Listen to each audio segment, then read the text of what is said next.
Hopefully sitting in the corner there with the guy with the camera up there. Interesting things are hanging up on roots. Yeah. Parachutes and, they come that one out and. Parachute or parachute. They, in one case, it was just,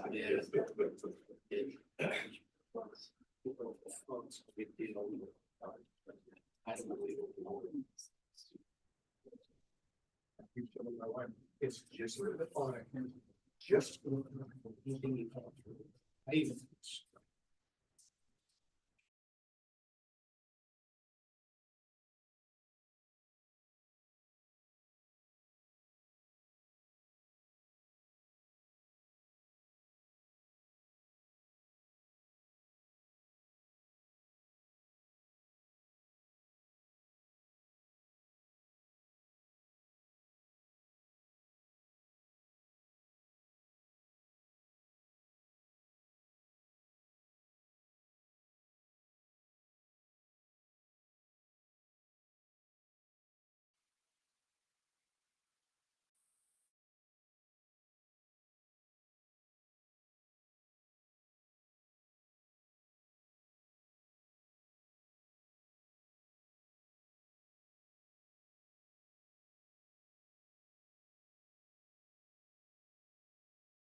Test, test.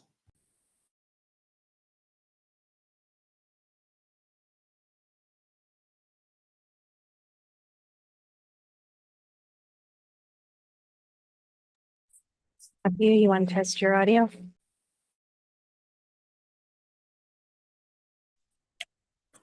This Rod testing, 1, 2. Yeah. Are you? Hey, Amy, it's Jonathan. Can you hear me okay? Yes. Perfect, thanks.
We got coffee. Yeah, I'm gonna need coffee tonight.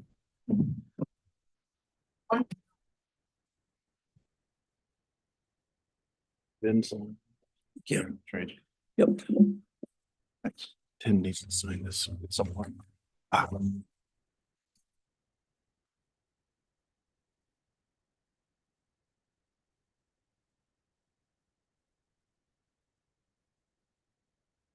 Sure doesn't look like Rich Mays and I know.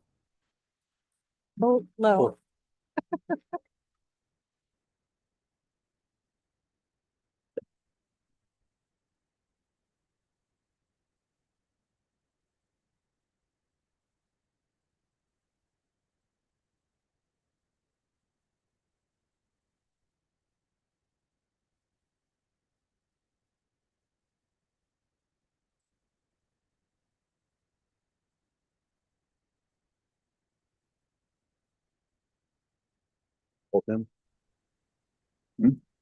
Rich is gonna do it from Okay. here. I hope. Mayor Mays? Yes, can you hear me? Okay, yes, we can. Good.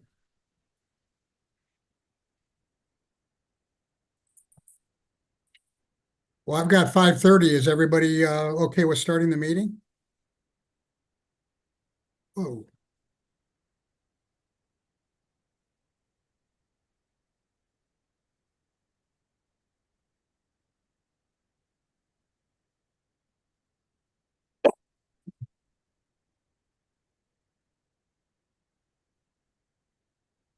Everyone's here. okay. Welcome everybody to the January 27th, 2025 City Council meeting. We got several people on Zoom, and at this point, I'll ask our city clerk to please call the roll. Counselor Ring, Here. Counselor McLaughlin, Here. Counselor Runyon, Counselor Randall, Present. Counselor Richardson, Present. Mayor May. Present. Item 3 is the Pledge of Allegiance. I'd ask everybody to please stand and join me in the Pledge of Allegiance.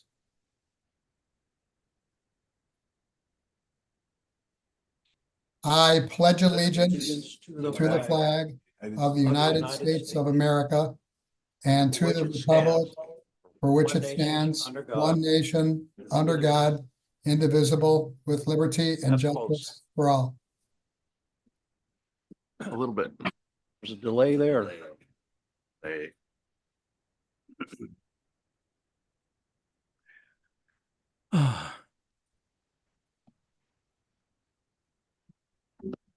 Okay, item 4 is the approval of the agenda. We do have one additional item to add to the consent agenda. So we'll have 6 items on that agenda, on the consent agenda. And we're adding the minutes from the Housing Production Joint Work Session with the Planning Commission on October 3rd.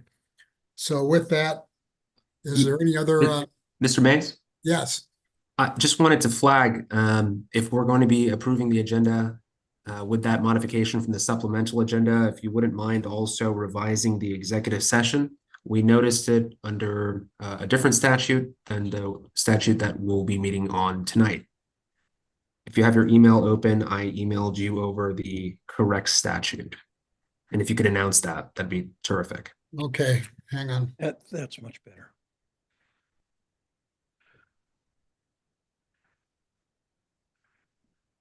Can I just cite the ORS number? That's exactly right. Okay, what is that? What is that number? Then it'll be ORS 192.660 sub 2 sub H.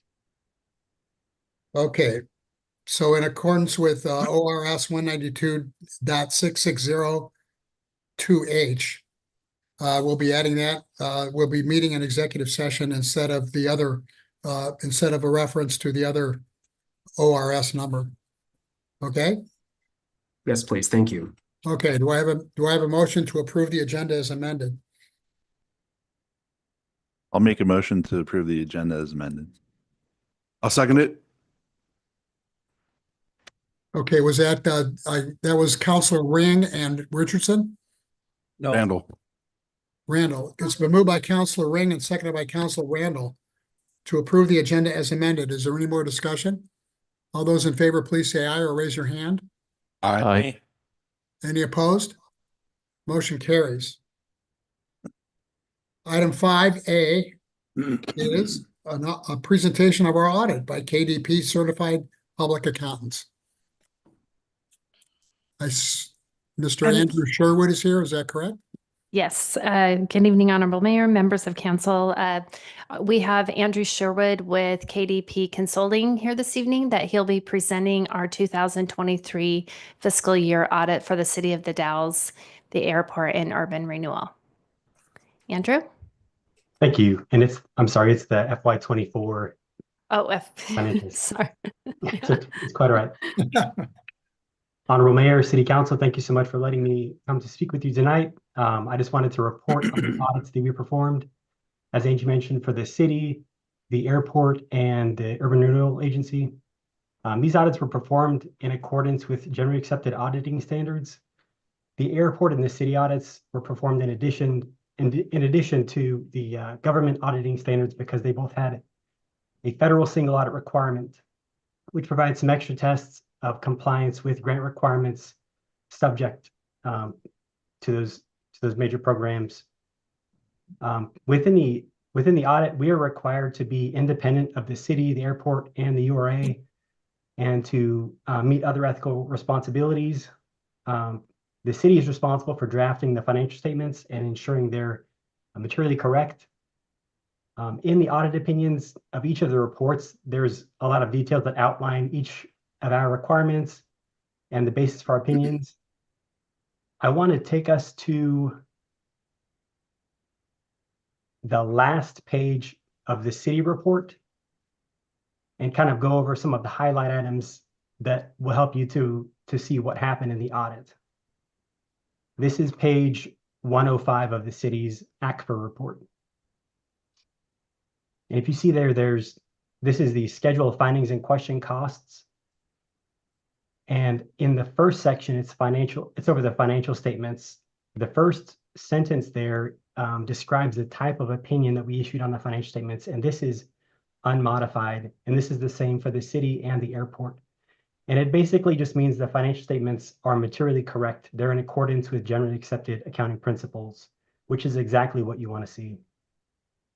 The next section below that is in relation to us performing an audit in accordance with government auditing standards. And this is basically over internal control over financial reporting. And here it's noted that there were no material weaknesses identified, no significant deficiencies identified, and no non-compliance material to the financial statements. This is exactly what you want to see. It basically means that we did not identify any major issues that would require restatement or material adjustments, and the information that were provided to audit was clean. So it's a very good indicator. The next section under that is federal awards. And the first part of this is internal control over major federal programs. And we have the same responses here, that there are no material weaknesses and no significant deficiencies identified. After that, we have the type of opinion on the report on compliance for the major federal programs, and it is unmodified. This is uniform with the airports report also, and also that there are no findings that are required to be disclosed in relation to the federal guidance. Yes. I'm sorry, was there a question? No. Okay, sorry. After this, there's a listing of the major federal programs, and this is also on the airport's final page. For the city, it was the coronavirus state and local fiscal recovery funds. This was related to the federal funding passed down coronavirus. And basically, if an entity spends more than $750,000 in federal awards, they're required to have a single audit performed. And this isn't something the city has every year. With that, the item below this is a question about, did the auditee qualify as a low-risk auditee? And it says no. This is because the city doesn't have a single audit every year. So let's say the city has a single audit every other year forever. Because of the requirement for them to have two single audits in the prior consecutive 2 years without significant deficiencies and material weaknesses, this can never be achieved. But if the city was to have a single audit every year, and I would suspect there wouldn't be issues, then that would change to yes, that it was a low-risk auditee. The difference between these two is basically the amount of federal funding that we have to test in our single audit. When it goes from low risk to high risk, it increases from a coverage of 20 to 40% of the amount of federal awards spent that we have to test in our major programs. So it wouldn't really change the major federal programs for the city because the city doesn't have a lot of grant funding. So if there's one major grant, whether it's high risk or low risk, it wouldn't have any impact because we would still just test the one. Below that is section 2 and section 3. And this is where we would put findings if we had them. The first is for financial statement findings, and the second is federal award findings and question costs. This is exactly what you want to see in an audit report, is that there are none for both. A one-page schedule of findings and question costs is a perfect page. That means there were no issues or problems. So congratulations on that. In the airports report, everything is similar there. The major program that's identified is different, and it was the airport improvement program. And there was two different grant awards that flowed into that, and they're listed in the airports report. But the same as with the city, they did not qualify as a low-risk auditee because they don't have a single audit every single year. But again, it wouldn't change how many programs had to be tested because there aren't a lot of grant fundings that are going through the airport. So that is basically the highlights of the audit. Operationally, through our procedures and all of our test work that we did, Angie and Lisa did an amazing job. Last year was our first year with the audit, and there were things that we had to discuss and go through and correct, and they were a little bit difficult at times just to get through all the information. But Angie and Lisa did a great job last year, and this year was even better. We didn't have anything to correct. We don't have any modifications that are disclosed in that schedule of findings and question costs. So I just want to give hands down to them for doing such a great job and supporting the audit process so well. Every time we asked for anything, all the responses were timely. Information that we asked for was sufficient for what we needed to test, and we had no issues. So we want to give a huge thanks to them. Yes. Are there any questions about the reports that I could help assist with? Any questions for Mr. Sherwood? I just wanted to say that we already know that Angie and Lisa do a great job. But it's nice to know that things went so smooth in the second year. Yes. And well, I think the contract calls for another year. Is that correct? I believe so. I think Yeah. is it 3+2?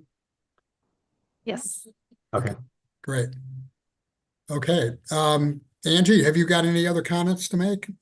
I just want to thank Andrew. He's very helpful. He's very good at getting us through the process. And it was a much better process this year than it was last year, just because it was new and working with new auditors and just getting used to the upload system and everything. And this year was a lot better, and we appreciate him and his staff. Good. Well, we always, I think we've gotten that certificate of conformance certificate from GFOA several years in a row, right, Angie? Yes, and that's always helpful with Andrew. He always helps us, correct any modifications, which last year he had quite a few because they weren't our auditors previous, and he helped us again this year to make sure that we are following those standards and guidelines and doing what GASB would like us to do. Okay. Any other questions or comments? Counselor Runyon? Just because it's not only the city, but the jointly owned airport, does that cause a situation of oddity in the audit, having the regional airport, which is controlled by the city of the Dalles and by Clickitat County? Because you have to work obviously with information from both entities. All of our information comes from the city, so I haven't had to reach out to the county at all to get support. So we're just worried about our share is the main thing as far as this audit goes. Yeah, I mean the city is basically controlling the day-to-day accounting function, making payments, tracking everything administratively. And so when we do the audit, we make sure that everything in the accounting records matches what happened, that it's appropriately recorded. And then we identify the share that each owns, the 50% split. So we have no issues at all. Thank you. I knew that, but I like the public to hear that, have it verbalized. I appreciate that. Angie, you and Lisa are the best. Thank you, Brad. And Angie, that's an arrangement we have with Clickitat County and have had all along, is that we do all their finances for the airport, right? That's correct, yes. Okay. Okay, any other questions or comments? Mr. Sherwood, thank you very much for coming. We're looking forward to see you in 1 year. Thank you so much. Have a wonderful night. Okay. Thank you, Andrew. Bye-bye. Item 5B is household hazardous waste presentation by Christina. Is it Fibig? Did I pronounce that correctly? Fibig. Sorry. It's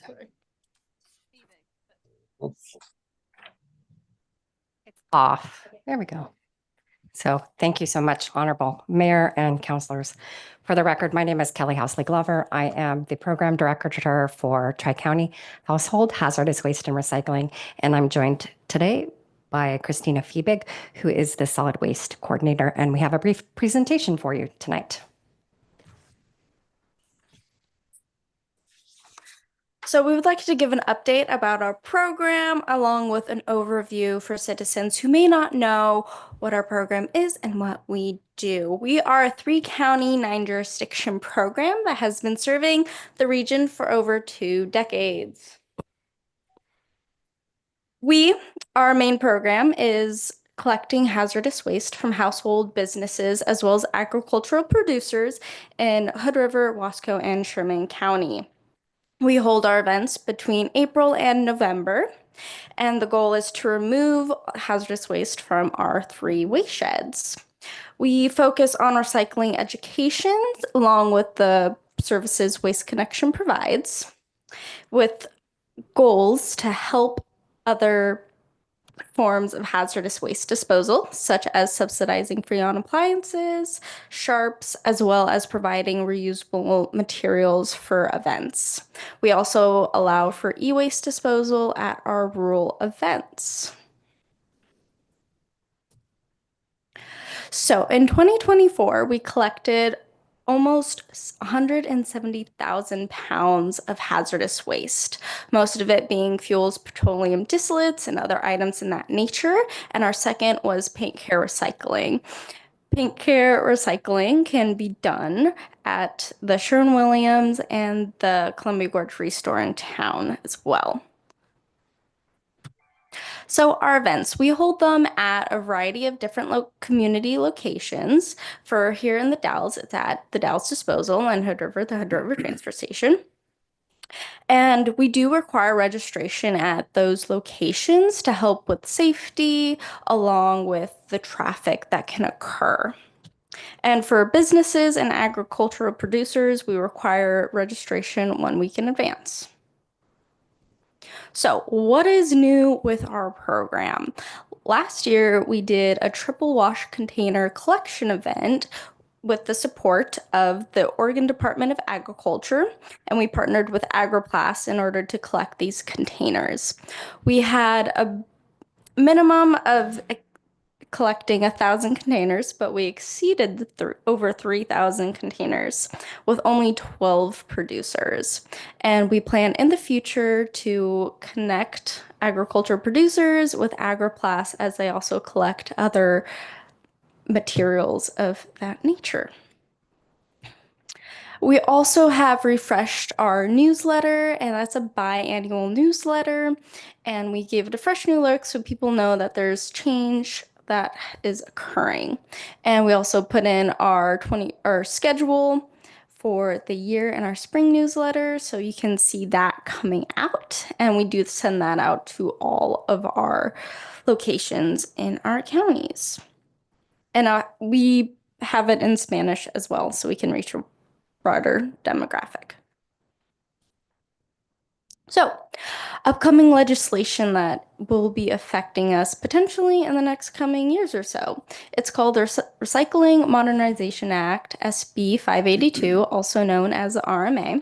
And this will expand recycling services, expand what we can recycle, and we are looking to ask for potential new funding to help our local facilities upgrade and modernize in order to support the new increase of recyclables in the area. We also are planning and wanting to update our management plan and IGA founding documents, as they are over 20 years old and it needs a refresher, but we're just letting you know, but we're putting a pause on it as our steering committee wants us to wait until the RMA is in full effect. So you might be wondering what your guys' role is. Your guys' role is to appoint a committee member, which Randall and Cleves, they come to our meetings. Thank you very much. You guys are great and have great comments. And they help with attending our steering committees, which is a quarterly meeting, and we approve the budget and work plan, and they also do the DEQ watershed reporting, which we also help with. So if you guys have any questions, comments, or want to know more about our organization, you can feel free to email us, call us, follow us on social media, as we have an active presence there. Thank you. We're happy to take any questions from the council or mayor this time. Any questions for Kelly or Christina? I have one, Mr. Mayor, just briefly. One comment, it's a great program. Appreciate you guys. I'm in line with a trunk full of stuff every every time, I think. I'm just curious, what's the ultimate destination of the triple washed containers? Any idea? Thank you for that question, Counselor. So Agriplus is a location in the Willamette Valley that actually takes a variety of agriculturally related plastics and basically, I don't know what the right word is, breaks them down and then reuses them in most cases. A good deal. Yeah. Thanks. So that's why it's really important. And our ag producers, we were alerted to this by our agricultural community that we've done a really good job at eliminating a lot of hazardous waste related to pesticides and other things that agricultural producers use. Really what the dilemma was, the stacking up of these triple wash containers, you can imagine. So this was something that we were lucky enough to get additional funding from the Oregon Department of Agriculture to do. Thank you. Any other questions? I have a couple. I was a little confused by the Senate Bill 532 reference and how it relates to having more recyclables. Is that more recyclables being authorized for that can be picked up, or is it I guess I was just a little mixed up on that. Maybe you can. Yes. Yeah. So the RMA, it is a it is a statewide legislation that's being rolled out. The goal of it is to make recycling easy for all Oregonians. So we're going to have one list for the whole entire state. What it means for us is that we are going to be expanding what we can recycle. So currently the only plastics in the county that can be recycled are plastics 1 or 2 that are bottles with necks. This is gonna be expanded extremely. We're gonna add plastic film, more bottles, more plastics, like the clam containers that you get like berries in, that will start being recyclables. So our list is gonna expand immensely. But the only thing that we're gonna have to wait on is the current phases that the RMA is going through. So it's gonna be introduced in June, and that will be more for the I-5 corridor that we'll be seeing. We are in Wasco County will be phase 3, and that's potentially not gonna be rolled out till 27 or 29. So we have a couple years to go potentially. It's all based on the EPR, so producer responsibility operation. I forget what the O stands for, but so the pro is going to help fund the RMA. So we're going to have the producers who make all the plastics and bring them into the state, or if they create them in the state, they're going to have to pay a fee in order to sell their products. And that fee is going to go into a pool of money, and that pool of money is going to be dispersed through a bunch of different counties, and that's going to help pay for implementing the RMA. Thank you. And my last question is, do you have a event in the Dalles scheduled in 2025 yet? Has that been announced, or? Thank you, Mayor. So we have 3 events that we do annually at the Dalles transfer station. The first one is in May 16th. Typically, we do the Dalles events on Saturdays.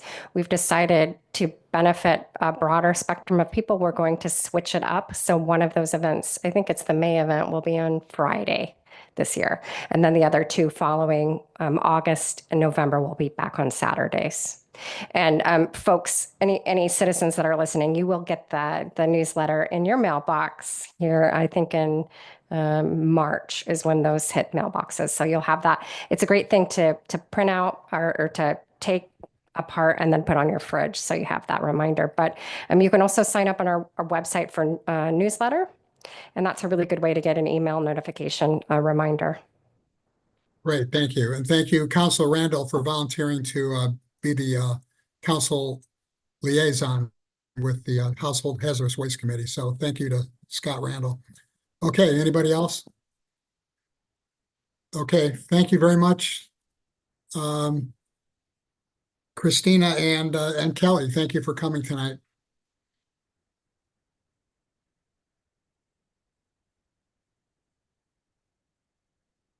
Okay, do we have any citizens signed up for audience participation, City Clerk?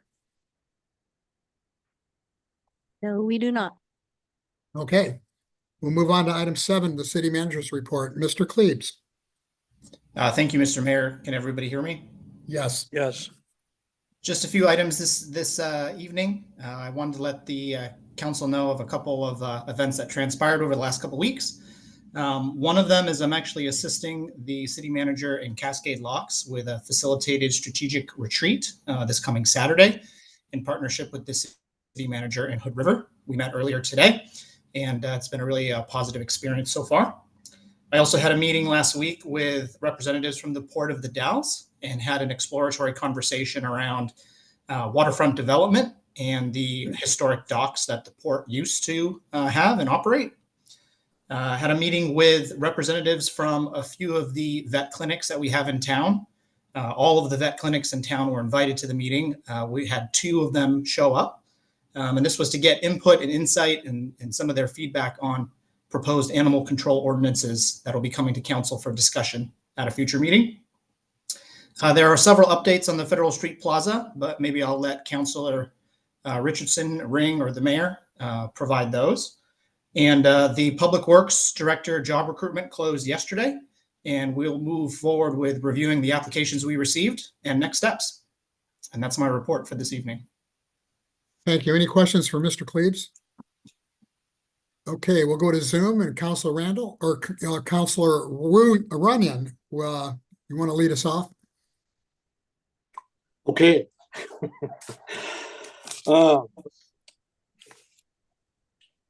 Several things. It's been a busy last 4 to 5 days. Had a separate meeting with Liz Lance, who is the new director of Q Life. She is amazing. And then we had an actual Q Life meeting, the internet meeting that works throughout Wasco County, and there are really good things in store going forward. Also had a opportunity with the mayor to sit on KODL's Coffee Break Talk Show, and I was given 5 minutes, I think, maybe. Or less. That was kind of fun. Hadn't done that for a while. And then I had a meeting with the veteran service officers, Russ Jones and Chelsea Parrott, in their new location, which is now on 3rd Street in the new county building, right across from, I was going to say what the name used to be of that bank, but I'm trying to think what it is now, Wells Fargo Bank, right across and on the east end of the building. And they are set up and ready for appointments there. And the advertising is out on the street and on different radio stations around the area. And I think that's probably most of it. And I'm on the road today with the mayor and city manager, and we are performing a community outreach in Salem at the state capitol tomorrow. Okay, thank you. Councilor Richardson. Thank you, Mr. Mayor. A couple comments, and just to bounce off what Councilor Runyon said, I'm gratified that you guys are in Salem. I think that's going to be all to the good for our community to put some time there. Thank you for doing that.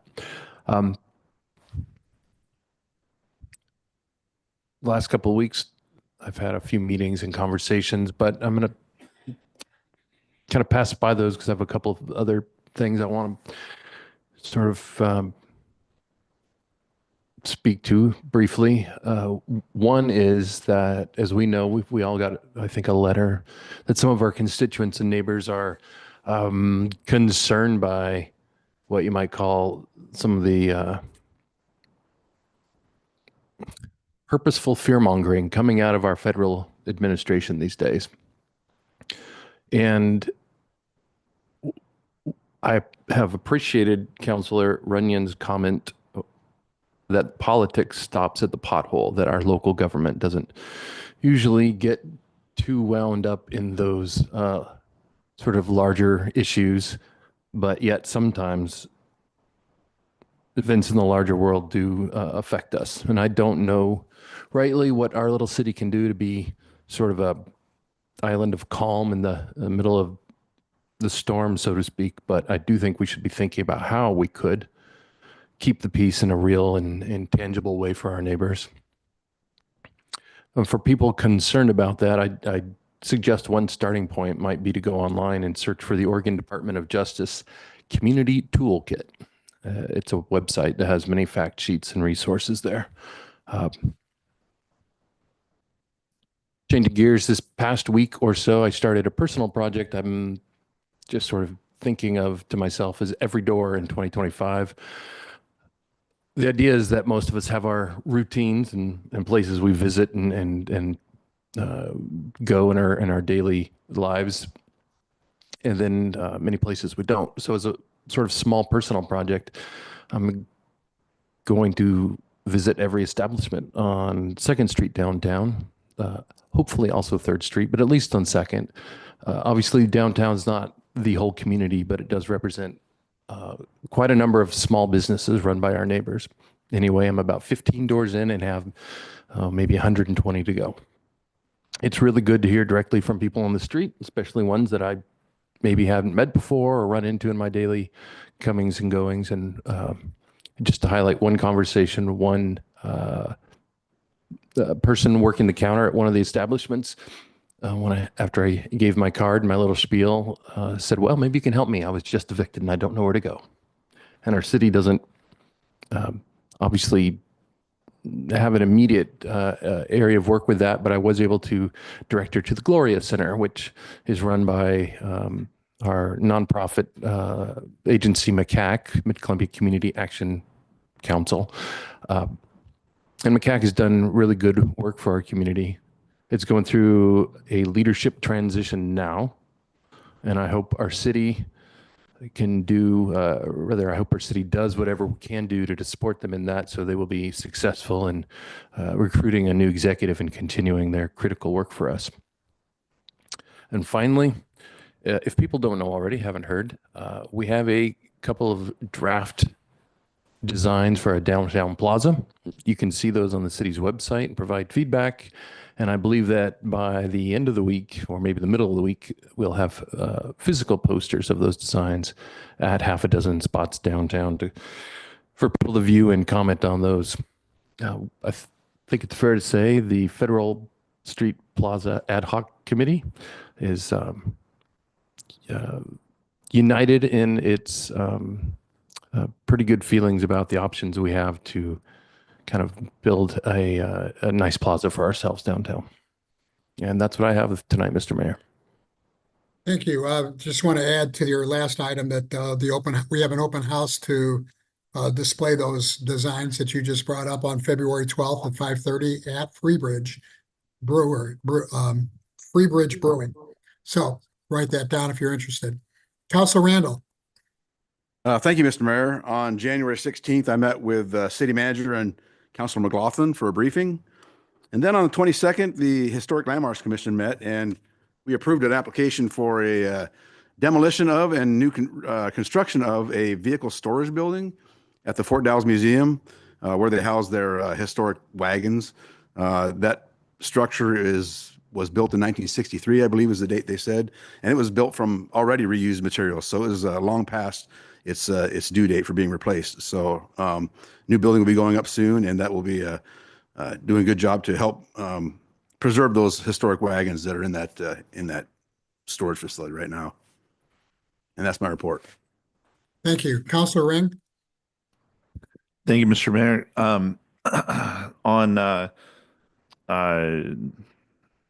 Sorry, forgot the date.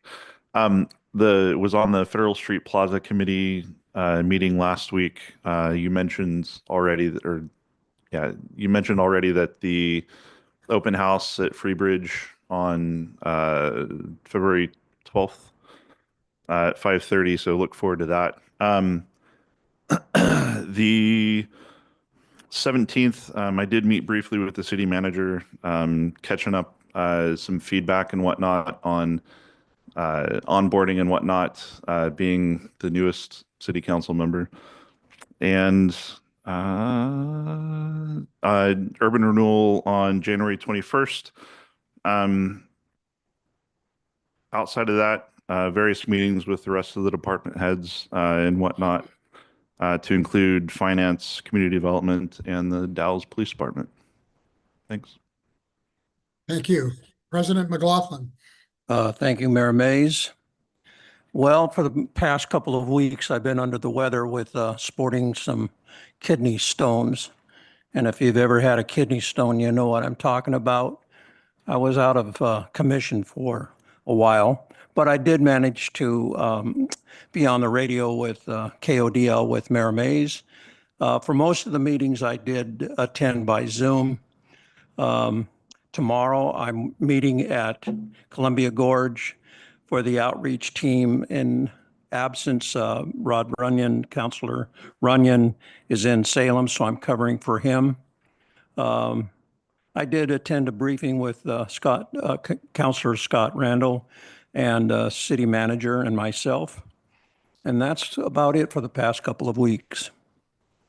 Thank you. As far, the only thing I have on is I was wondering if any of you had been contacted by a commissioner from Klickitat County that asking if you were interested in having a joint meeting with the Klickitat County and the city of the Dalles City Council. Has anyone been contacted other than me? I have been. I Yes. have been as well. Received an email. I'd like to ask our city manager to comment on that.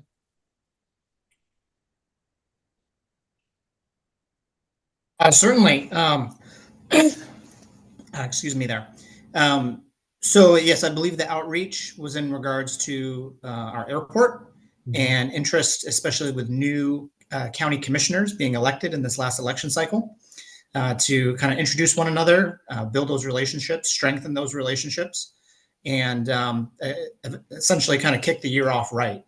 I've engaged with Commissioner Zoller, who is a representative on the airport board as well, to see about organizing such a work session, given the schedule that we have this year, and a couple other work sessions that are under discussion. We're still working on the timeline for when we could kick that off. Commissioner Zoller is really eager to move forward. I am as well.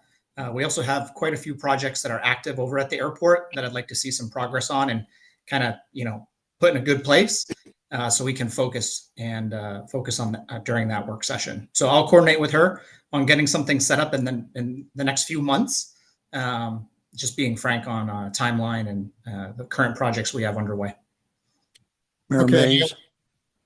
Yes, Councilor McLaughlin. I serve on the Airport Commission, and I was contacted by Mrs. Zoller for a personal meeting and then as well as a counselor serving the cities. So that has not happened yet, but I have reached out to make contact, so I will report on the outcome of that meeting. I've already met with Ms. Zoller, and the only thing I'll say, I'll get back to her as soon as possible, let her know that our city manager will be in contact to set something up. How's that sound?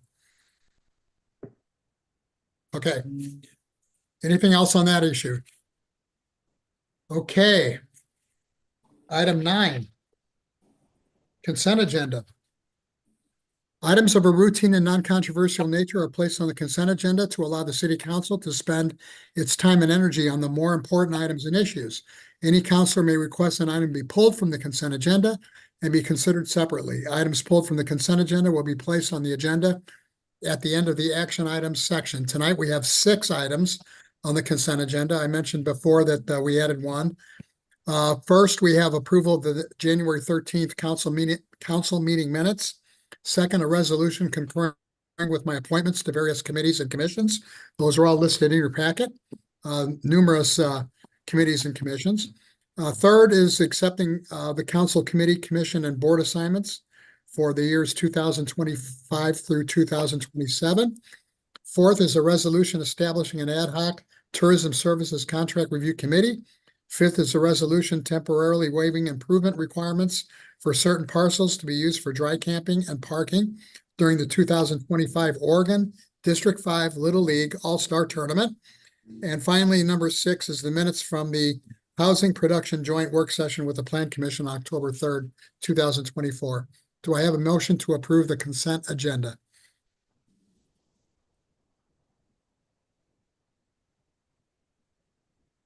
Mr. Mayor, this is Council Randall. I move to approve the consent agenda.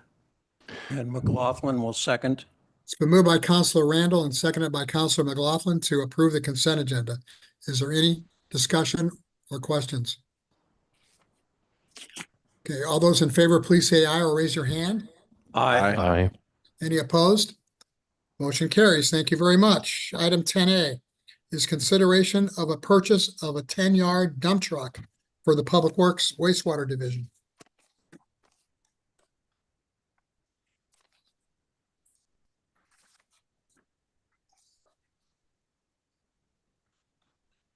Evening, Mayor, members of the council. Not on. There we go. Yes. Good evening, Mayor, members of the council.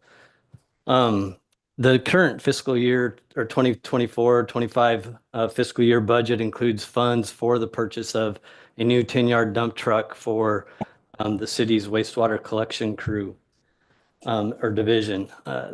Some of the councilors may recall that back in September this past year, some of the funds that were slotted for that dump truck had to actually be utilized towards the purchase of a new biosolids truck for the wastewater treatment plant.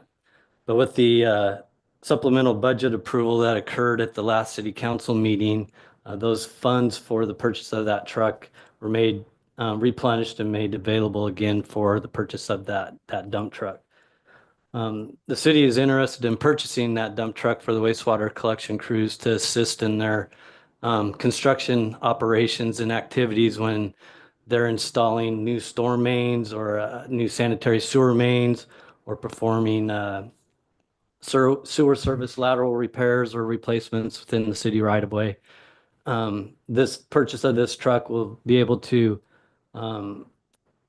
speed up the process by providing an additional truck that when they're hauling materials for backfill to the project sites or hauling spoils away from the sites, there'll be two trucks that are in operation at the same time instead of just one truck and having to wait on that truck to make trips to and from those other facilities. With the purchase of this truck too, it'll also be able to assist the transportation division when they're performing a paving project and be able to help haul asphalt to those paving project sites when that work is occurring.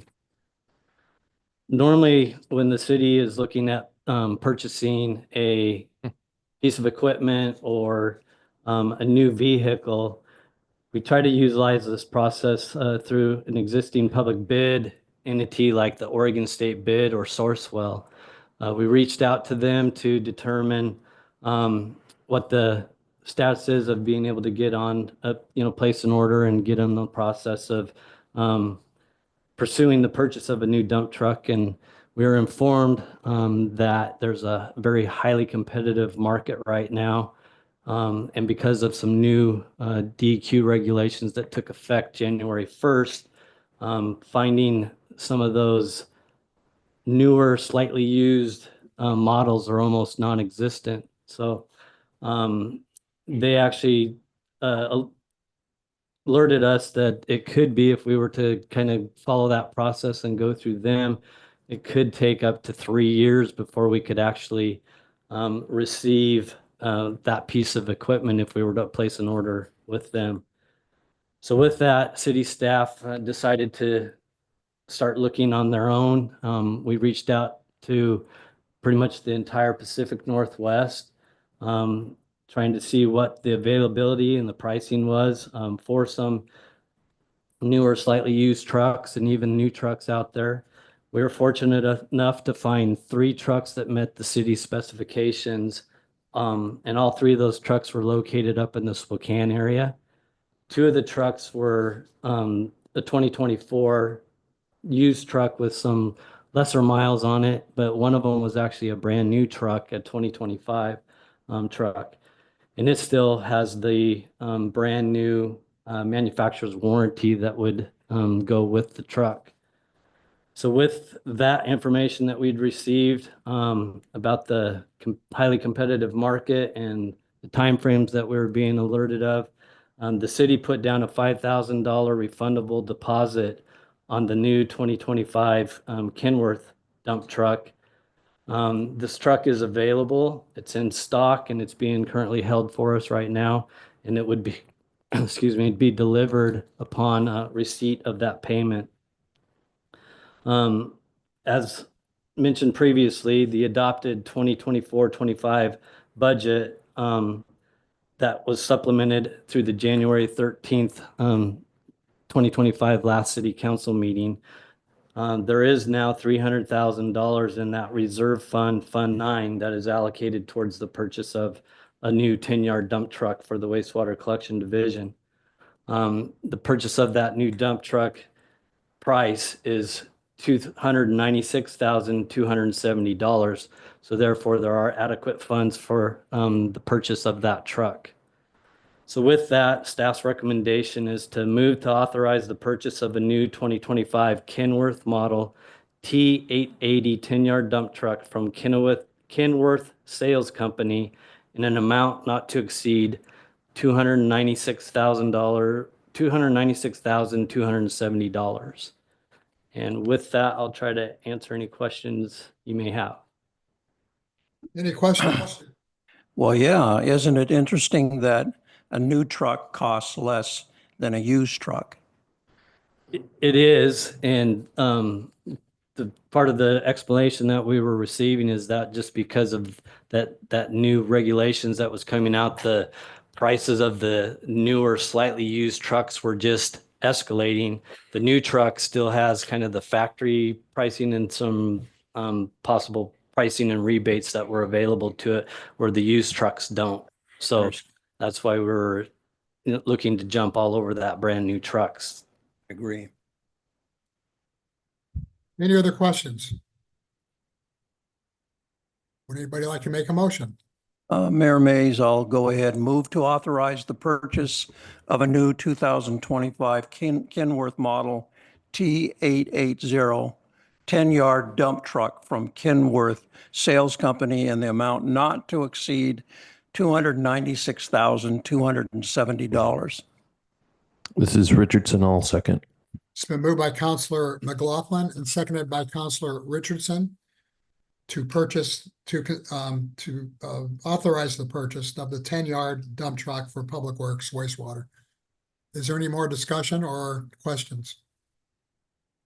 All those in favor, please say aye or raise your hand. Aye. Any opposed? Motion carries unanimously. Thank you very much. Thank you. Item 11A is consideration of a resolution adopting the city's housing production strategy. I take it that would be Mr. Chandler to give the staff report.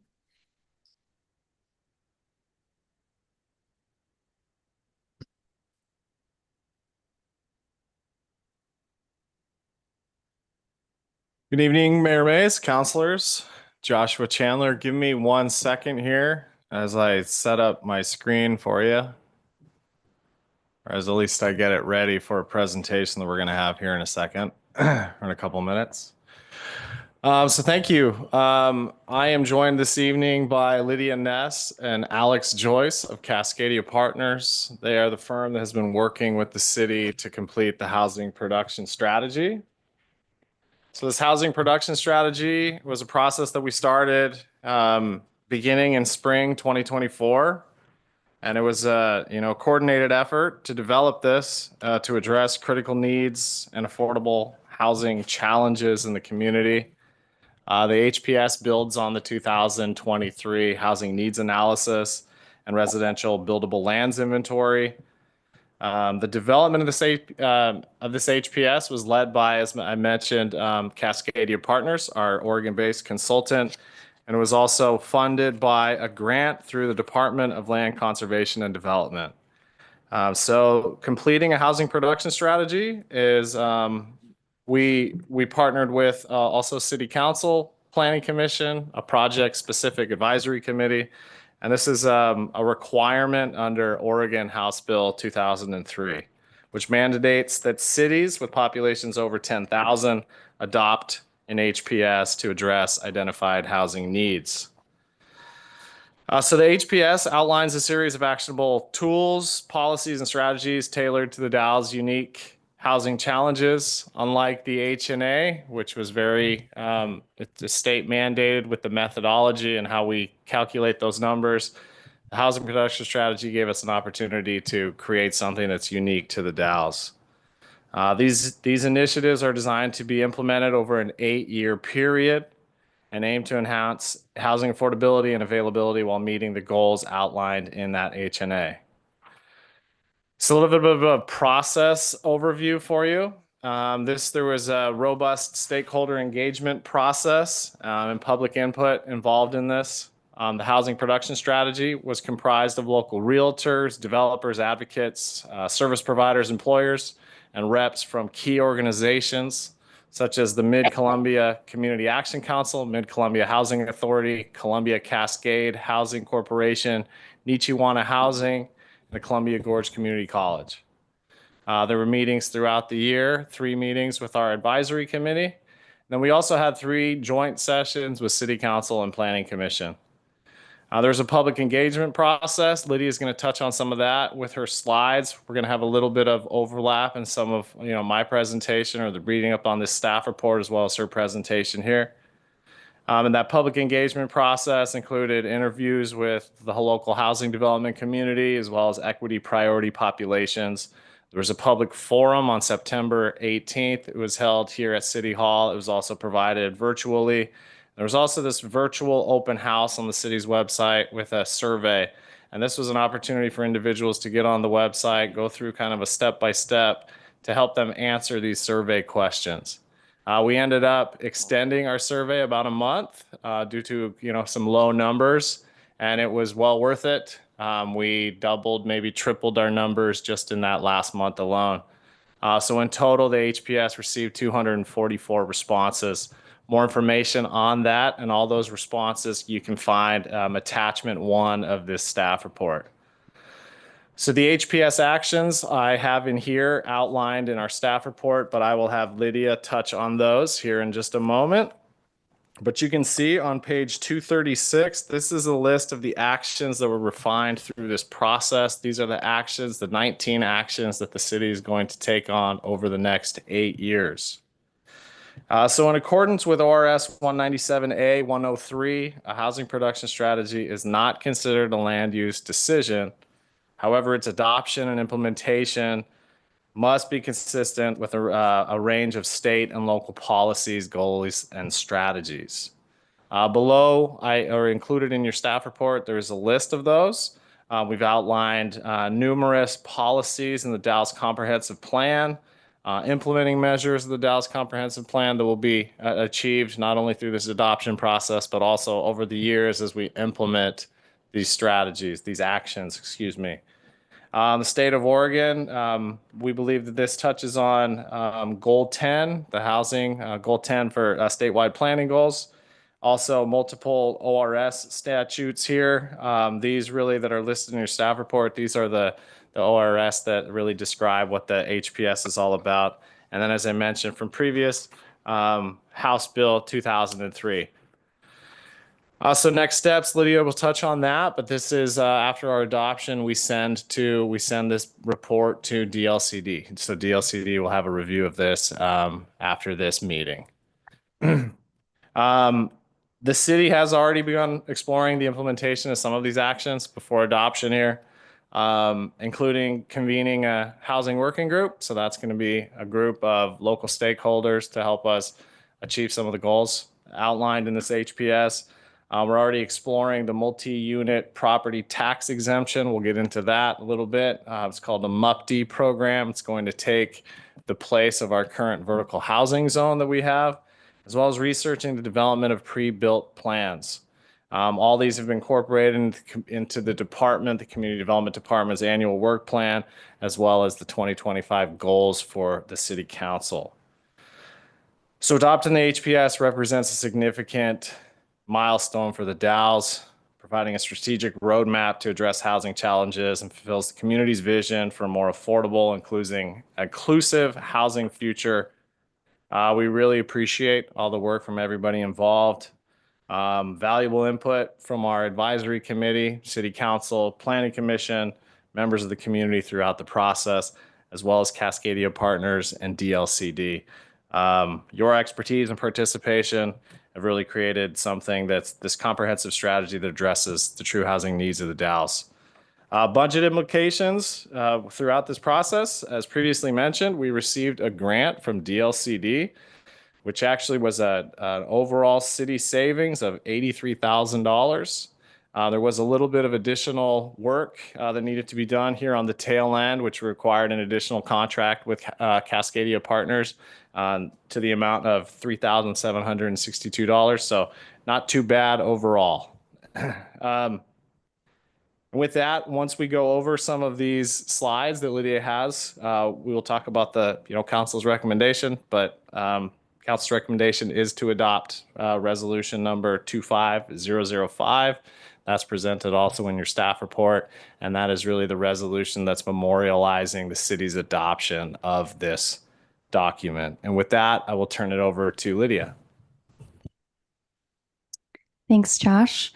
Hi, Mayor, City Councilors. Thank you all so much for being here tonight and really kind of listening to the final presentation related to the housing production strategy. It's good to see some of you. Some of you I have not met. My name is Lydia Ness. I'm a senior associate with Cascadia Partners. We're an urban planning-based firm in Portland. And I was the project manager for this project. I am joined by my colleague, Alex, who I will let introduce himself. Good evening, everyone. Glad to be here. I've been supporting Lydia and the team on this project, so glad to be with you tonight. Answer any questions. Great. And then Josh is about to share the presentation.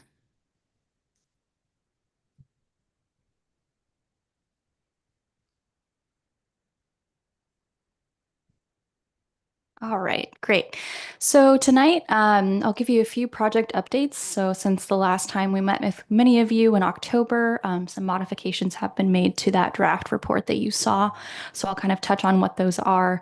The bulk of the meeting tonight will be to review the housing production strategy and answer any questions that you all have about the report. And then, as Josh mentioned, a few next steps on what happens after you all adopt the housing production strategy.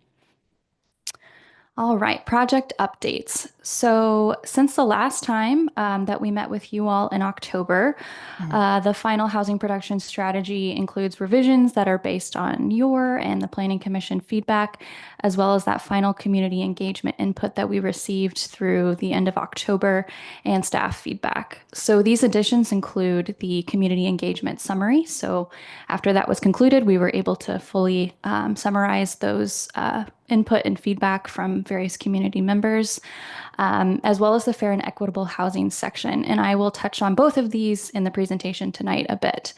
Additionally, another discussion item that was discussed at the last work session and something we worked with the city on with staff input are the action timelines so that they are realistic in the prioritization of implementation over the next 8 years. And then, as Josh mentioned, you'll see the survey results in the appendix, as well as the draft strategies that were initially considered earlier in the project. All right, so let's get into the meat of it. So this is an overview of what's included in the housing production strategy. So you'll see there's an executive summary that summarizes kind of what is included in this report and some of the big takeaways. It goes into the Dalles housing needs. So as Josh mentioned, you have your housing needs analysis that was adopted in 2023. And this goes a little bit further and provides some additional context to your community and some of the demographics and housing needs that are related to some of those demographics. The next that I'll touch on, community engagement. the actions, achieving fair and equitable housing. And the final one here is measuring progress. So that is essentially a tool for the city that as they implement these actions over the next 8 years, they can use different metrics to track how they're making progress. Because halfway through the housing production strategy, so in year 4, there is a report that's required by the city to the state to kind of show the progress that's been made towards the housing production strategy and some of those tools that they can use to measure that progress. I do want to mention that at this stage, Alex and I are here to answer any questions that you have and make sure that you all feel comfortable moving forward with adopting the housing production strategy. So tonight we are here to answer any questions you have. All right, so in section 3 of the report is the community engagement summary, and Josh touched on a lot of that. So just wanted to highlight that that's one of the main components and a key factor in the actions and how we not only considered which ones to include, but also what types of implementation considerations should be thought about and how those different actions can meet your various housing needs. So having over 240 respondents was really great in us getting a great sample size of your community and the different needs and what support they have for the different actions that are included in this final version. Additional engagement like that community open house. We held interviews both with priority populations, so different organizations or different populations that were identified in your housing needs, as well as some local developers to also get that perspective and what are some of the tools and opportunities that the city has. And then we had an advisory committee and planning commission and city council work sessions. All right, so on to the bulk of this. So actions to meet future housing needs. So this is section 4 of the report, and it's focused on the actions that you will be taking over the next 8 years. So it's divided into 5 categories to help facilitate housing production, and I'll be going through all 5 of those. So within each action, there is a detailed summary that provides an overview of the action, implementation steps, their impact, and what housing needs can be addressed by that action. So I'll be going through each of those 5s and kind of providing a high level intention behind what those different actions are included, but really want to open the space for you all to have any questions or if you need any clarification on the actions that are included. Want to make sure, as I mentioned, you all feel comfortable about moving forward and adopting this report.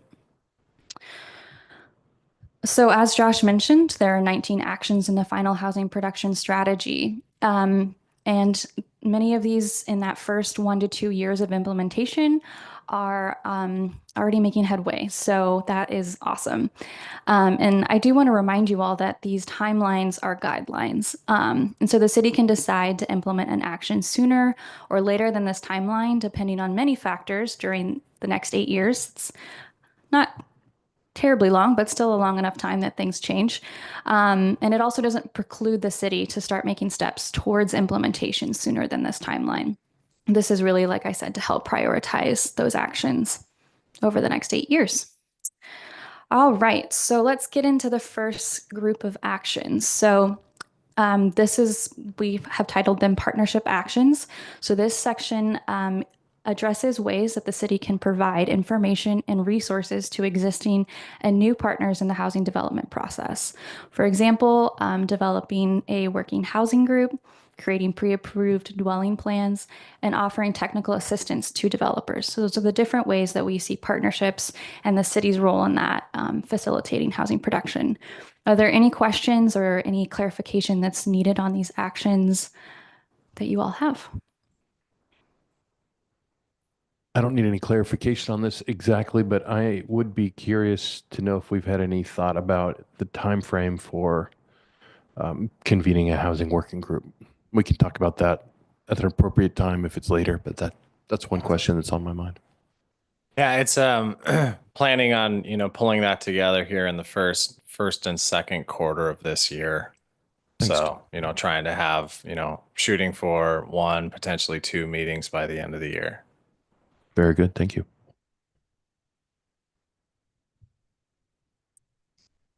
Are there any other questions related to this set of actions? Otherwise, I can keep moving forward.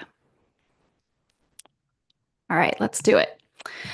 The next set here are regulatory actions. So these include allowing higher density and housing types to open new opportunities for housing development, or use zoning to encourage new development to provide affordable units or accessible features.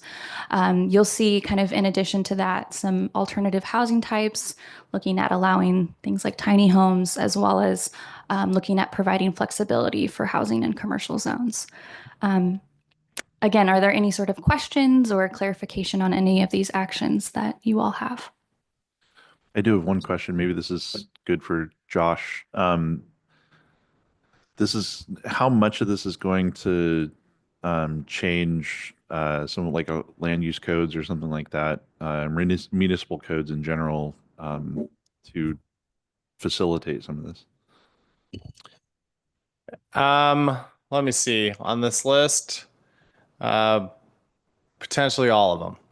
Yeah. All of these could lead to various zoning codes. One of the reasons behind HB 2003 and one of the issues that, have impacted, the housing crisis are municipal codes all over the state are made in ways that make it difficult to develop certain types of housing, middle housing being one of them, duplexes, triplexes. On this list, we don't even have duplexes listed, but we already allow duplexes. Duplexes are considered, middle housing at the state level. So, those right there, expanding those. I think the first one being able to expand those housing types. So yeah, most of these will require some type of zoning ordinance amendment. Thanks. Yep. And you'll see in the implementation timelines that many of these actions are grouped together so that there's some kind of thought between you are modifying your code. So there is some kind of natural way that you would want to do that with grouping those together. So it's not piecemeal over time, but you're kind of all together modifying your code.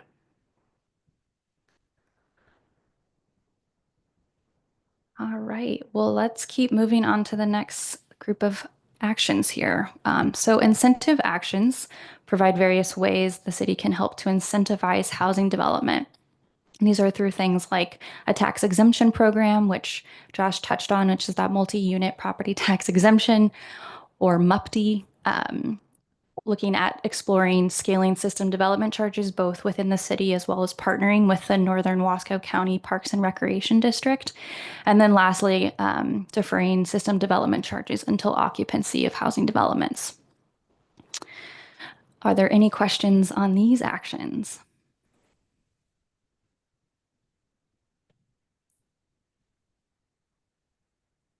All right. And feel free to, if something comes to mind, feel free to stop me and we can go back. This next set here is on investment actions. So these create opportunities for the city to directly invest in housing production through the formation of a new urban renewal area, exploring a construction excise tax on new development, and prioritizing infrastructure investment to support housing.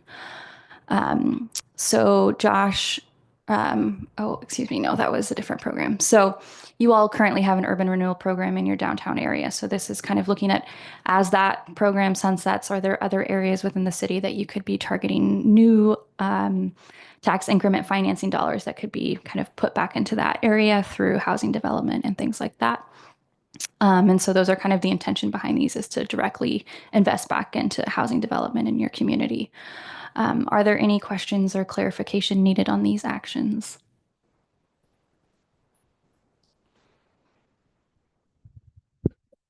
Actually, John, I do have one question. So, Please. For things like tax on new construction, the vertical housing exemption is going away, I believe, next year in 2026. I don't remember. So, That's would this be a new or a replacement to that, right? Yeah, exactly. So that program, the vertical housing tax zone, is sunsetting in 2026. This legislative session, there is there's a potential for that program to be extended. But regardless of that, we would recommend shifting to the multi-unit property tax exemption. It's a much more flexible program and gives the city a lot more opportunity to shape how that program can be used and the type of housing that you all would want to incentivize through a program like that. And I will note, so things like the construction excise tax and the urban renewal area programs, you'll see that those are, the first word is explore. So we recognize that there are programs that are going to take a lot of work and the ultimate, the city may not decide that that's the right program for you all. Also, there's taxing jurisdictions that have to weigh in on some of these programs. So we want to acknowledge that, but still these types of programs make a really significant difference in housing production and lets the city play a significant role in that. And in our last work session, there was a question. So in the construction excise tax, there's different ways that when you tax that, the money you receive from that tax goes to different programs. And there's one that goes to the state. And there was a question on, do you get a prioritization back on that because you're, investing in the state program?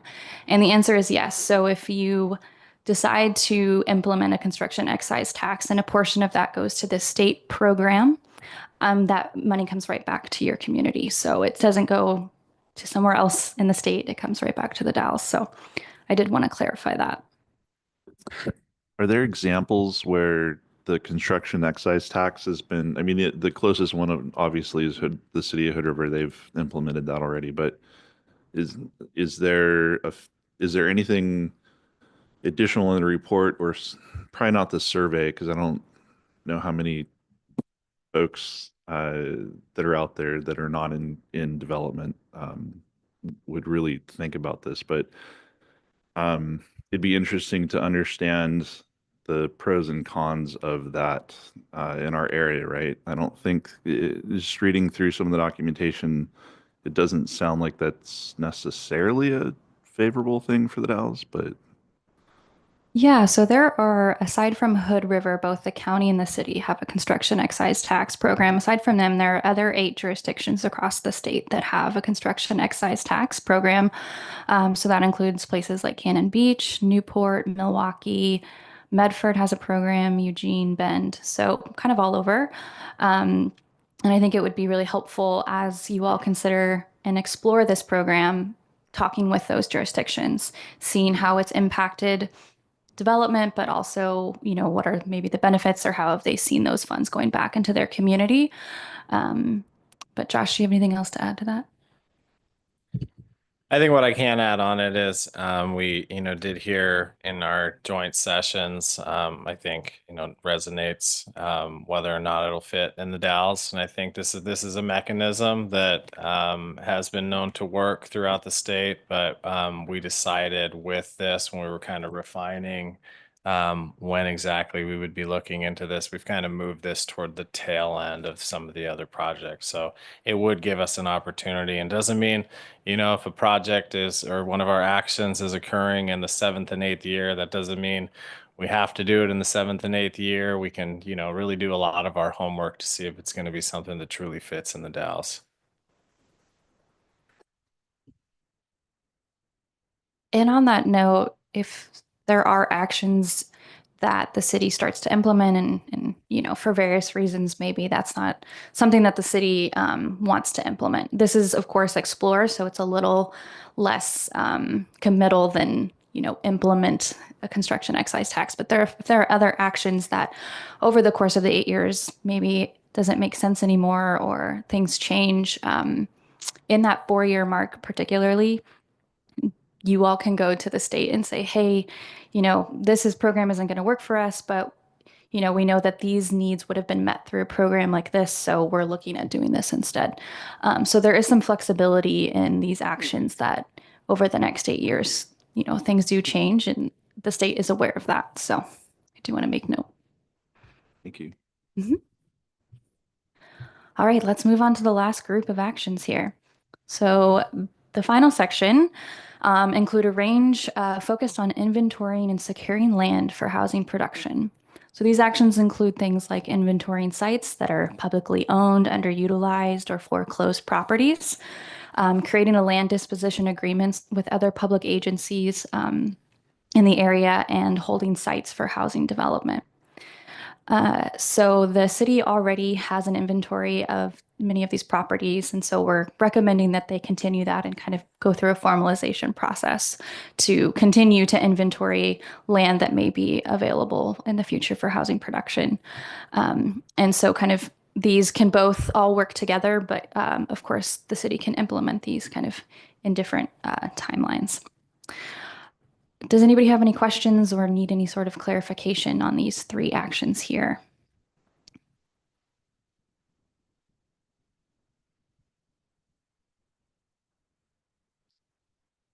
All right. Okay, well, I will keep us moving, but happy again to answer any questions if they come up. So the fifth section in the report, which is the final section, focuses on how each of these actions further fair and equitable housing. So this is part of the state statute requirements in the ORS related to what needs to be included in a housing production strategy. And so each action is evaluated against these various metrics that you see here on the slide, such as location of housing, housing choice, and affordable housing, to demonstrate how the action is meeting the city's various housing needs. So you'll see at the beginning of that section, there's a similar table that shows how each of these actions can further fair and equitable housing, and goes into a bit of a much more longer description and how each of those would do that and different considerations the city has to further fair and equitable housing.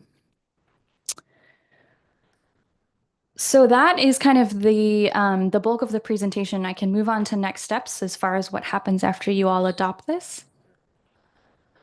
Is there? No worries. So I just want to make sure, is there any other questions on the report before I move on to these next steps? No? All right. I see some head shakes, so I will conclude. So after tonight, as Josh mentioned, there's a series of next steps to review the housing production strategy at the state level. So the city must adopt the housing production strategy, or excuse me, must submit the adopted housing production strategy within 20 days of adoption and provide notice to the various folks that have been involved in the process to let them know that it's moving on to the state. Soon after, DLCD, the Department of Land Conservation and Development, and what I am talking about when I say the state, will post the housing production strategy on their website for public review. And that public review period is open for 45 days. So folks from any organization or throughout the state can go on there and submit their support, or, you know, however they feel about it. If you go on the website, you can see some that are open right now for other folks that have submitted their housing production strategy. So after that, or kind of concurrently, DLCD will provide their review within 120 days of submission. And you'll see here that there's different ways that they review that housing production strategy. So they approve it with conditions, or they remand the housing production strategy for further modification that they decide that needs to happen. I want to note that there has not been a housing production strategy that has been remanded to this point. So it is very unlikely that that would happen. But all of the housing production strategies that have been approved by the state have been approved with conditions. So if that comes back for you all, you're part of the rest of the housing production strategies that have been approved so far. Fingers crossed that doesn't happen, but I will say in the ones that I did look at, many are approved with one condition, and that is just reminding the state or the city to let you all know how you're doing it in that 4-year mark, and just provide kind of the impact to the actions that you've implemented so far. So it's a pretty minor condition, but that is something that could happen after the state submits their approval or not of the housing production strategy, but very likely approval. Are there any final questions about the report or next steps? I'm happy to answer any remaining questions you have.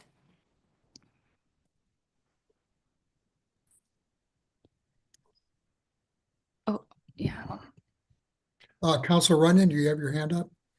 Just a thought really for Josh, our Director of Community Development.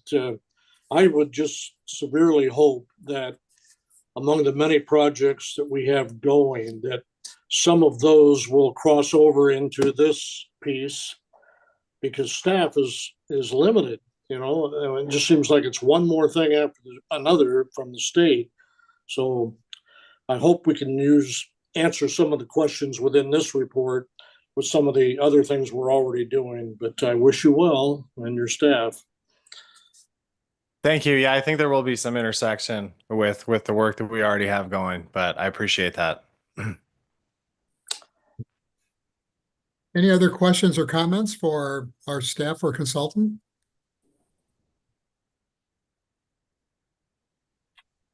Okay, I guess now would be an appropriate time to make a motion to adopt the plan. Mayor, this is Councilor Randall. I move to adopt resolution number 25-005 as presented. This is Councilor Richardson. I'll second. It's been moved by Councilor Randall and seconded by Councilor Richardson to approve the plan, the housing production plan and strategy. Is there any more discussion or questions?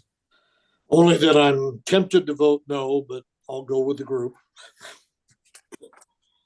Well, I think we all understand too that especially when it comes to the regulatory actions, a lot of this is mandated by the state. Isn't that right, Josh? It is mandated by the state, but I think it also lays out a framework for the city to make the commitment towards housing. Right. I mean, this is something that the state is pushing down our throats, you can say, but I mean, we have a housing crisis. We talk about it, and this is the ability for the city to, you know, put their money where their mouth is and make strides towards making it easier for people to build housing and reaching a large spectrum of the population when we do that. So on our department's behalf, you know, I'm willing to commit to it and just appreciate the support from city council, from everyone involved. But it is another requirement, but it's something I think that we've had the opportunity to really create something that's unique for the city of the Dalles and these steps, you know, for instance, talking about the unique different types of unique housing that currently, you know, we don't allow tiny houses, we don't allow modular houses. So this is our opportunity to explore those, to bring those houses into our fold. So it is a requirement, but something I think that we can definitely achieve. Okay, thank you. I don't believe there's been a vote taken. All those in favor of the motion, please say aye or raise your hand. Aye. Aye. Any opposed? Let the record show that Councilor Runyon's vote is reluctant. You know, one state thing after another, but they don't send us any more people. Or money. Or money, yeah. Okay, thank Mr. you, Mayor. Josh. Okay. Mr. Mayor, I did not pipe in during the discussion phase appropriately. So if you don't mind, I'd like to append that and say I take your point, and Councilor Runyon and Councilor McLaughlin, that this could be a heavy lift for us, and we have plenty of other things on our agenda to work through in the next year and 5 years. That said,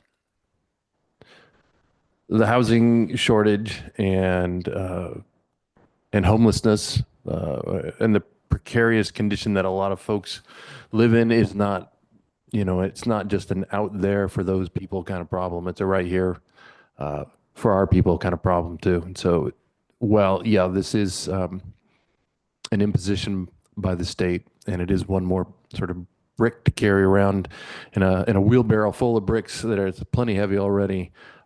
It's also kind of necessary. Okay, with that, we'll move on to, thank you again to our consultants and staff for their fine work, and also to the many partners that we worked with to make this plan become a reality. Yeah, thank you all so much. It's been a pleasure to work with you all, and I'm excited to see how it goes over the next 8 years. Thank you. That's two. Okay, item 11B is consideration of a resolution amending the city's fee schedule. Thank you, Mayor Mays. I'll be handling this one tonight. Mhm. So it's that time of the year again, and I have compiled the city's proposed fee schedule that is slated to be effective February 1st, 2025 for council's review. As council might know, the schedule was established back in 2001. It provides both the city and the public with a catalog of charges for the services that are offered by the city. We typically review these annually. The most recent change was in January of 2024 when council approved the most recent fee schedule update. And in your agenda packet here tonight, there is a marked up copy of the proposed fee schedule, and it accompanies the resolution that is on the table for action here this evening. And all city department managers have reviewed the current city fee schedule, the one that's in effect right now, and we're given ample opportunity to weigh in on any proposed changes as well as the justification or sort of support for those changes. And the city attorney's office has historically been responsible for compiling those recommendations and bringing them to council. That's a very formal way of saying don't shoot the messenger if you have any specific questions. I think we have nearly every department head or representative from every department here tonight.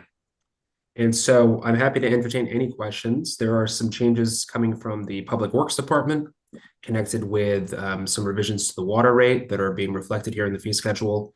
There are some changes from the Community Development Department reflecting some of the ordinances that were adopted this year connected with short-term rentals and other housekeeping items, as well as some changes in just general administration from the city clerk's office with the management of OLCC licensing and Lewis and Clark Festival Park use fees, as well as from the city manager with respect to the addition of some franchise fee and security deposits for franchise fee and right-of-way occupancy. And so those are all detailed in the staff report. I'm happy to go down each and every proposed revision, but I'm also happy to entertain specific questions, and I'll more than likely pass the buck on to the responsible department head to speak on them if there are any special questions. But I'm looking for a motion at the end of it to adopt resolution number 25-006 effective February 1st as presented. Rather than you going through all of them one by one, why don't we, I know I have a question about one, but Sure. I'll defer to other council members who might have questions regarding specific measures that we're doing. Anybody? I have one, Councilor Runyon.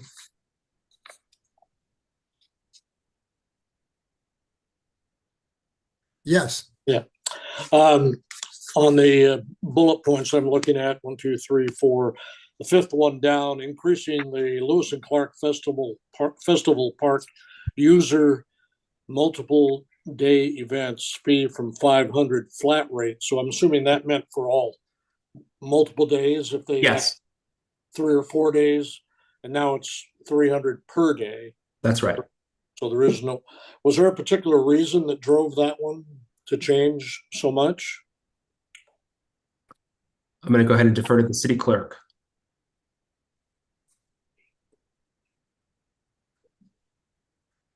Hello, Council Runyon. When we looked at changing the fee schedule for Lewis and Clark Park, biggest piece that changed those fees was the amount of work time for our facilities and maintenance crews that have to go and clean up or do the prepare work for that. And those larger events, obviously there's more people attending and it requires more cleanup and prep. It was $500 for, it didn't matter the number of multiple days. And so changing that to the $300 was to go along with that work that has to be done. The other option would have been to put a limit on the what the flat rate applied to. If it was a 2-day or 3-day limit, might have been another way to go at it. But I understand the cleanup problems. I just wanted to get it verbalized, really, why there was a change. I assumed those were probably the answers. But again, I saw a different way to do that, to just put a limit on what the flat rate covered. But anyway, thank you. Other questions? Mayor Mays, I have a quick one. adding a security deposit for non-permitted public right-of-way use. Explain what a non-permitted public right-of-way use would be. That's a great question.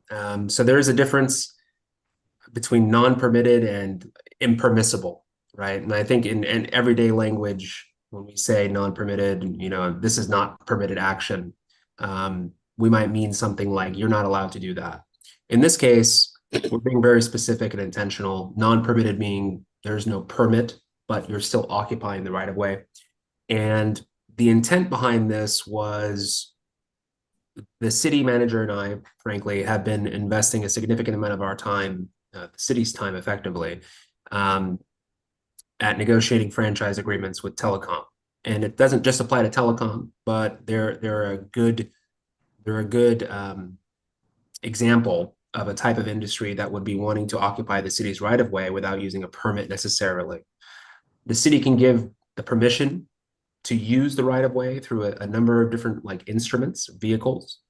And in the case of somebody who's occupying the city's right of ways without a permit, so in the case that we found ourselves dealing with most frequently this last year, negotiating franchise agreements, we felt that having some upfront amount of $1,000, which is nearly exclusively being paid by or intended to be paid by corporations and not people, that they would add some level of skin in the game for them to come to the table to start to work with us at fleshing out the details of an agreement. And we wanted to make sure that there was an opportunity for them to have that money go somewhere if it ended up materializing in a franchise.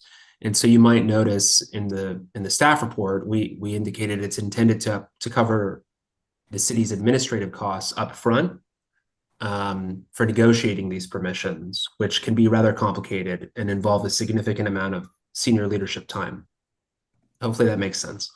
An example then, on Scenic Drive, when a telecommunication was putting in cable and they were blocking the roadway, is that an example of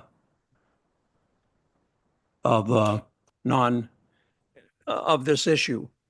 Yeah, maybe. So it's mostly to deal with the executives at industries, not just telecom, but all manner of utilities, their time and their legal counsel's time, that ends up turning into a red line agreement, bouncing back and forth between me and their lawyer, getting conversations with Matthew and their executives to make sure that the right deal is put together.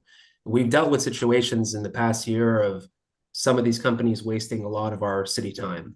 And so this is intended not to act as a barrier to them coming and doing business here in the city, but it's intended to show that they are ready to work with us and that they can put down $1,000 and we can apply that to their first franchise payment as soon as we enter into an agreement, and it incentivizes them to get the ball rolling.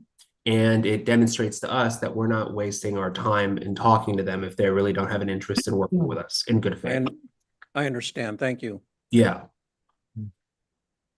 Anybody else? I just want to point out that on page 204 or page 354, paragraph 1 at the top, along with, pursuant to our water master plan, we had agreed to lower the base rate volume from 10,000 gallons to 7,500.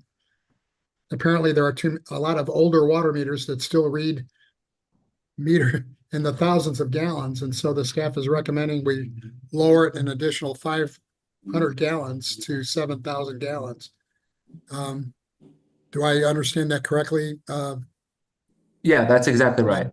That's exactly right, Mr. And Mannix. when will we've been talking a lot about rate increases are going to be coming up, and yeah, about the fundamental shift in the way people pay and use their water. Yeah. When does the staff think that they'll be coming before the council?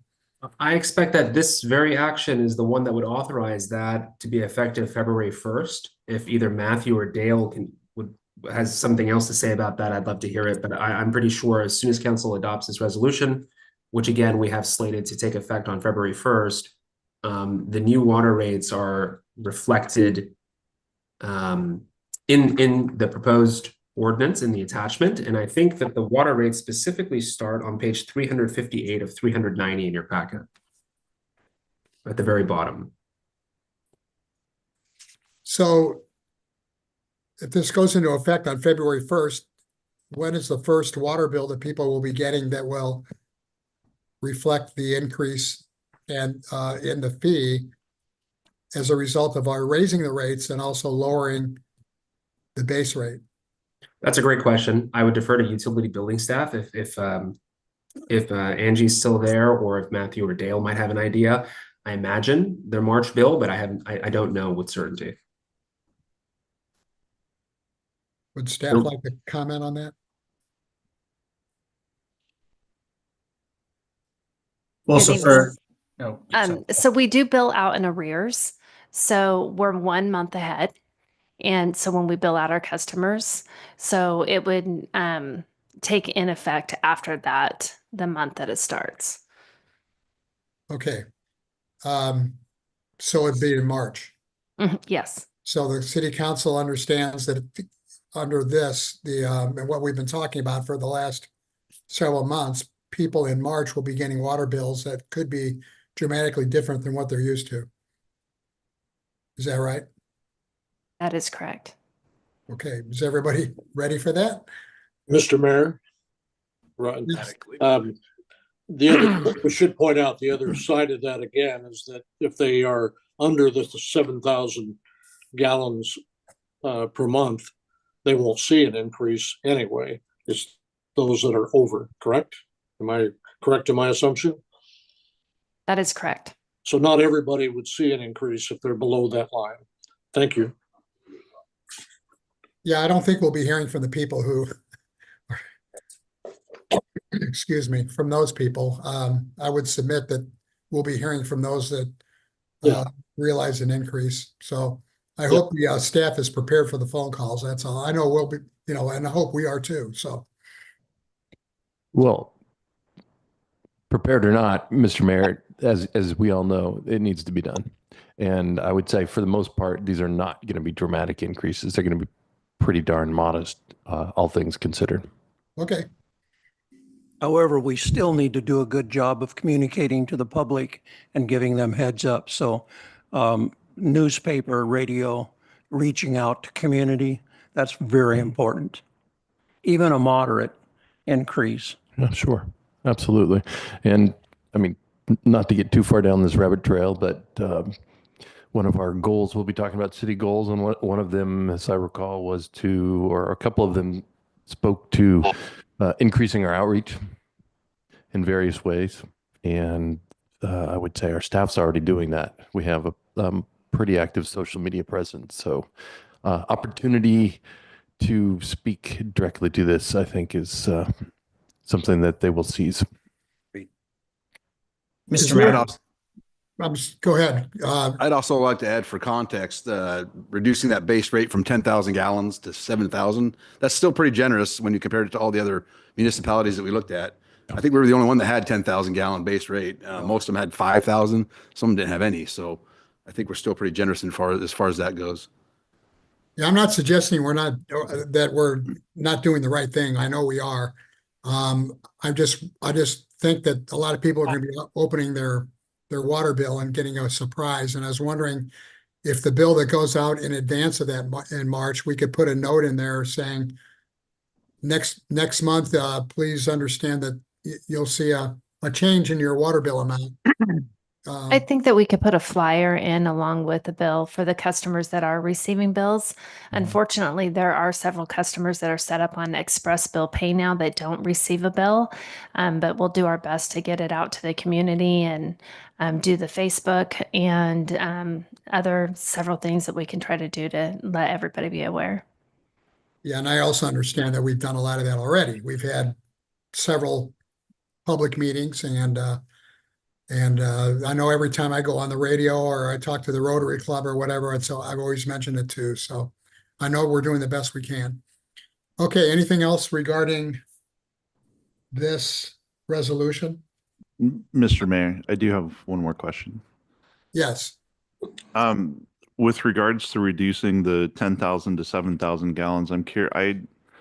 I was looking through the packet over the weekend and looking at the water master plan, and one of the things that I was wondering is what's the percentage of consumers, their meters still read in thousands of gallons versus hundreds of gallons. The reason I ask is because that's going to be, it seems like, to my recollection, it was a smaller percentage of the customers, but do we know what that number is, and how complicated is it to change those? I assume that those are complete water meter changes, not just like the simple plug and play SCADA systems that are wireless. Is that right? Yeah, I honestly don't have that Yeah. percentage number off the top of my head. I do believe it's a smaller number than a larger one. But we do have a meter replacement program that we're continually working on. So working towards, making those changes and getting the more newer up-to-date meters in place. But we can try to look that number up for you if you'd like, but I don't have it off the top of my head for sure. Yeah, I think that's a good question. I think that's a good question. I think that maybe that's something the staff can get to us later. Just send us all an email that lets us know what that percentage is. It would be great. And I know the second part of the question is, we went from 70. We initially were targeting 7,500, but we went down to 7,000. I'm curious if there was any input on why we couldn't round that back up to 8,000.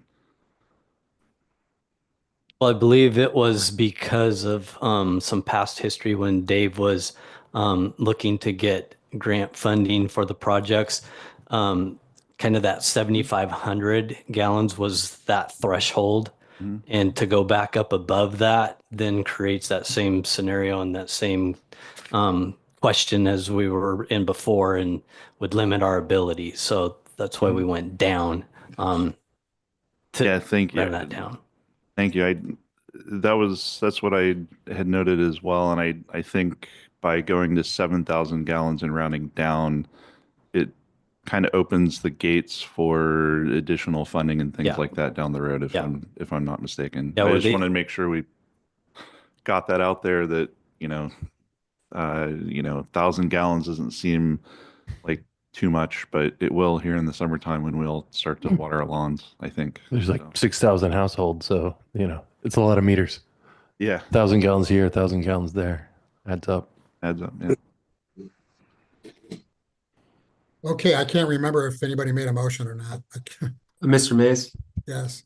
I just wanted to flag, I don't believe there was a motion. I just wanted to flag towards the end of my staff report, ORS 294.160 requires the city council to provide an opportunity for interested persons to comment on this resolution since it deals with fees. And so it would be very appropriate for you to offer the public that opportunity prior even to a motion. Thank you for reminding me of that. Is there anyone in the audience or on Zoom or otherwise who would like to comment on the city's recommendation, the staff's recommendation to increase fees according to the schedule that's been presented? Would anybody like to comment? Roger Nichols is raising his hand. Mr. Nichols. I think in order to provide some more background for the people who might be listening or will be listening, and I ran the numbers, and on the radio this morning, I had them say this. A couple of things that are happening. First is because you're dropping the 10,000 down to 7,000, you're also dropping the base fee rate over a couple of dollars down from 55.30 to 53.21.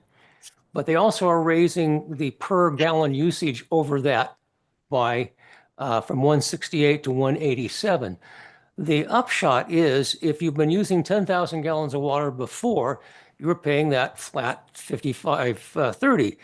Well, now you start for the first 7,000 gallons, you pay the 53.21, but then you have $1.87 times 3 for each of the 3,000 gallons to bring you back up to 10. Ultimately, you're going to pay $58 and some cents a month, and that brings that's $58.82 for 10,000. The net increase is just over 10%, which sounds like a lot, but it's also just $4 a month. So if you've been using, I just want to get that out there for people. Thank you. Thank you. Thank you, Roger. Thank you, Mr. Nichols. It's also the first increase in 10 years, plus or 10 minus. years, Yeah. right. Yeah. We've not been keeping up with either maintenance or the cost it takes to run the system. So Exactly. Okay, And I water, understand? one more comment, Mr. Mayor, if I could. Sure. To follow up on Councilman Richardson's comment, prior to raising rates 10 years ago was considered, I think the last time that it was raised prior to that was even longer. So, Okay. yeah. Yeah. A lot of cities do that, do it that way. Okay, did I understand that no one has made a motion yet? No. Okay. Would anybody like to make a motion? Sure, Mr. Mayor, I will. This is Richardson. I move to adopt resolution number 25-006, a resolution amending the city fee schedule effective February 1st, 2025, as presented. I'll second that. It's been moved by Councilor Richardson and seconded by Councilor Ring to approve the resolution amending the city's fee schedule effective February 1st. Is there any more discussion? All those in favor, please say aye or raise your hand. Aye. Any opposed? Motion carries. Thank you very much. Thank One you. more comment, Mr. Mayor. Sure. I didn't want it to be part of that vote or anything, but Mr. Nichols did a very good example there, and I would appreciate it if he would work with Ms. Wilson, our financial director, if they're thinking about a flyer, of putting an example like that in there in that flyer so that it really makes sense to folks. Excellent suggestion. It really needs to be simplified and easy to understand. Exactly. I have no idea how many gallons of water I use. It must be a lot. I don't know. No idea. Okay. Thank you, Mayor Mays. Thank you. Okay, item 11C is consideration for the adoption of the city council goal and action plan.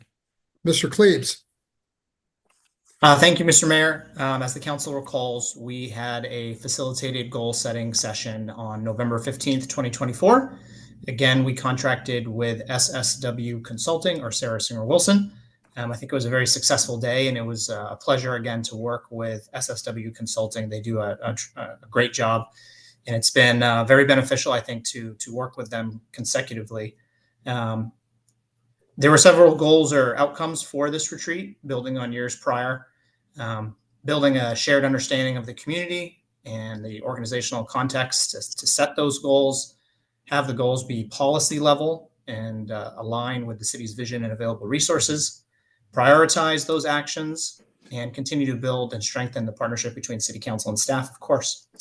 Prior to the retreat, similar to years past, SSW interviewed the department heads, the staff team that we have here, worked with the counselors, and also refreshed their recollection and familiarity with some of our guiding documents, such as the Dalles 2040 Vision Action Plan, to help plan and prep for the retreat. One of the other things I wanted to highlight, I am going to take a minute here to read the chart included in your staff agenda staff report, are some of the successes or accomplishments that we were able to get to over the course of the last year. You know, very often we just keep moving forward, keep grinding forward, and it's good to take a moment to look at the work that's been done in years past. And so what's included in your staff report is a lot of what was discussed at that meeting. It is a sample or an example of some of those successes. The first one out of the gate was the successful recruitment and retention of police officers, leading to a, knock on wood, fully staffed department. Strong support for our law enforcement, strong support for the police department year over year. And so that's a reflection of our chief of police, the city council, and the leadership team and the officers themselves in pulling together such an excellent department. We created an IT department with several different staffing changes. This really is it was an emphasis that I had to provide the associate level of, or the correct level of staffing and resources to maintain a robust IT department that we rely on every day. We entered into a new contract with the Columbia Gorge Humane Society for animal control. And as I mentioned earlier in the meeting tonight, we'll be moving forward with reviewing and hopefully adopting revised animal and dog control ordinances. We have an ad hoc committee to facilitate the design and the development of the Federal Street Plaza, which is making tremendous strides forward.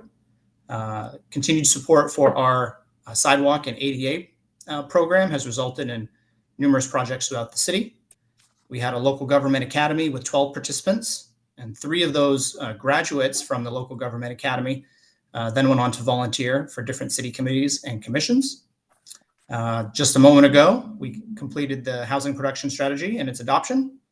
The 12th Street project and 6th Street project were both awarded to extend city infrastructure to support development for the 12th Street project on the east side of town, but also our commercial district on 6th Street.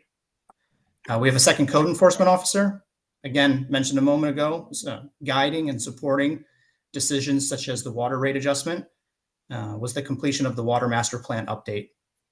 We adopted a new ordinance for transient lodging tax, a new IGA with our partners at the library, and the passage of a resolution detailing the budget level guidance or policy level budget guidance for the use of strategic investment program dollars. More decisions and information to come on that front, but I think that resolution really set the framework to invest those dollars wisely to benefit our community and make some generational investments, in particular on our water infrastructure, that'll benefit us for decades to come. And so after the work session and the retreat on November 15th, staff worked with Sarah Singer Wilson and her staff to craft the document included in your packet.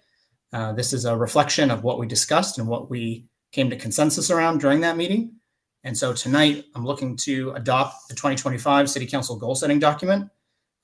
As I've noted before, this is an important document in our budget process, which we've already begun, and really helps give us that framework for the coming year. Our retreat next year will likely focus on a longer term plan, possibly multi-year.